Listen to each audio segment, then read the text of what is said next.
pengertian Nazar, kita tidak tahu secara teorinya seperti apa, ya prakteknya juga salah. Kita punya pengertian Nazar itu sesuatu yang kita bawa kepada Tuhan untuk hantam orang. Bukan begitu. Nazar itu janji kita kepada Tuhan, komitmen kita kepada Tuhan, apa yang kita mau lakukan buat Tuhan. Dan kalau kita sudah bernazar, berjanji, berkomitmen pada Tuhan, kita harus lakukan, tepati. Kira-kira begitu, saudara. Bukan kita bawa uang lalu kita mau doa ke semampos orang di gereja, kalau bisa otot tabrak. Pokoknya itu ada niat jahat, kan tidak bisa begitu.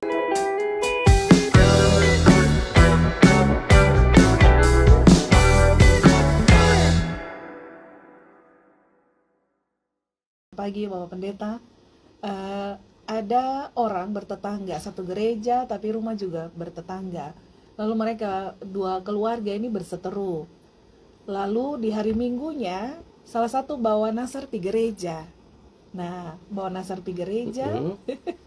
Minggu berikutnya keluarga yang lain lagi ini juga bawa Nazar di gereja. Jadi bawa Nazar di gereja masing-masing keluarga, dan isinya adalah tentang keluarga yang sebelah sana menyakiti mereka. Tuhan tolong ajar. Lalu minggu berikutnya yang keluarga yang lain juga bawa Nazar pergi gereja, menyebut lagi keluarga yang satu yang minggu lalu.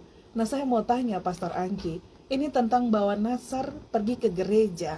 Sebetulnya apa tujuan utama orang bawa Nazar pergi gereja? Apakah boleh seperti itu?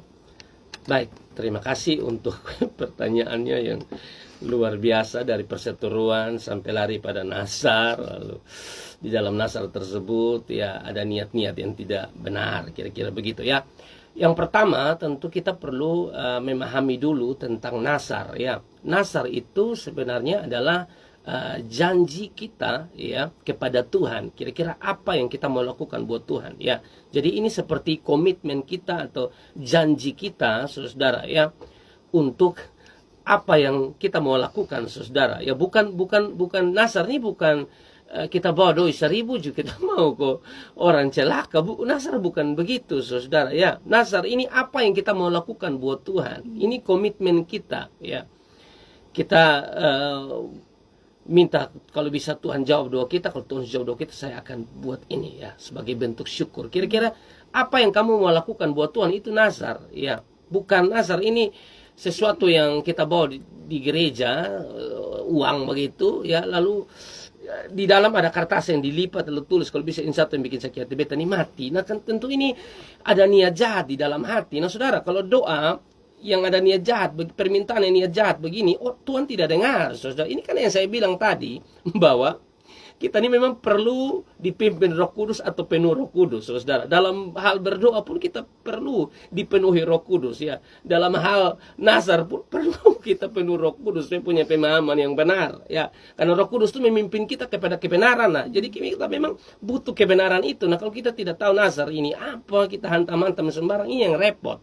Ya, kalau kita tidak tahu pengertian Nazar, kita tidak tahu secara teorinya seperti apa, ya prakteknya juga salah. Kita punya pengertian Nazar itu sesuatu yang kita bawa kepada Tuhan untuk hantam orang. Bukan begitu. Nazar itu janji kita kepada Tuhan, komitmen kita kepada Tuhan, apa yang kita mau lakukan buat Tuhan. Dan kalau kita sudah bernazar, berjanji, berkomitmen pada Tuhan, kita harus lakukan, tepati. Kira-kira begitu, saudara. Bukan kita bawa uang lalu kita mau doa ke semampos orang di gereja, kalau bisa otot tabrak. Pokoknya itu ada niat jahat, kan tidak bisa begitu. Saya baca Mazmur 66 ayat 18. Mazmur 66 ayat 18. Seandainya ada niat jahat dalam hatiku, tentulah Tuhan tidak mau mendengar. Kalau ada niat jahat di dalam hati, ya, Tuhan tidak mau mendengar. Berarti ini berkaitan dengan doa. Doa-doa yang mau mencelakai orang, Tuhan tidak dengar, saudara. Ya, kalau memang Nazar tuh model begini, lalu bawa uang hanya 2.000, selalu kasih mau orang celaka. Woi, Tuhan bilang, woi, lu enak lah.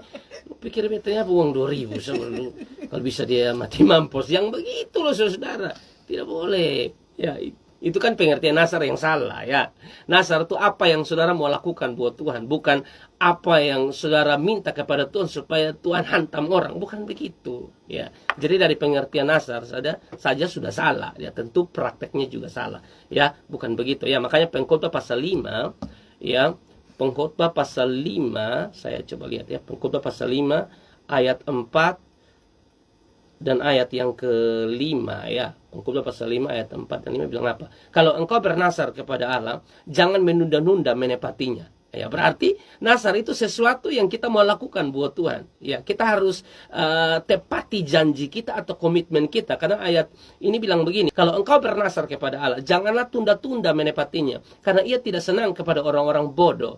Tepatilah nasarmu. Lebih baik engkau tidak bernasar daripada engkau bernasar tetapi tidak menepatinya. Berarti, saudara, nasar itu janji atau komitmen kita di hadapan Tuhan yang harus kita jalankan. Kira-kira begitu. Jadi, kalau kita berjanji apa, untuk kita mau lakukan bagi kemuliaan Tuhan, tidak boleh tunda. Begitu. Harus lakukan. Itu pengertian nazar. Bukan nazar itu bawa uang 2.000 ke gereja supaya orang celaka. Bukan itu. Itu kita minta Tuhan mencelakai orang lain. Masa Tuhan begitu? Diajarkan kasih lalu kita lakukan hal yang bukan kasih. Kan tidak mungkin. Tuhan berkati.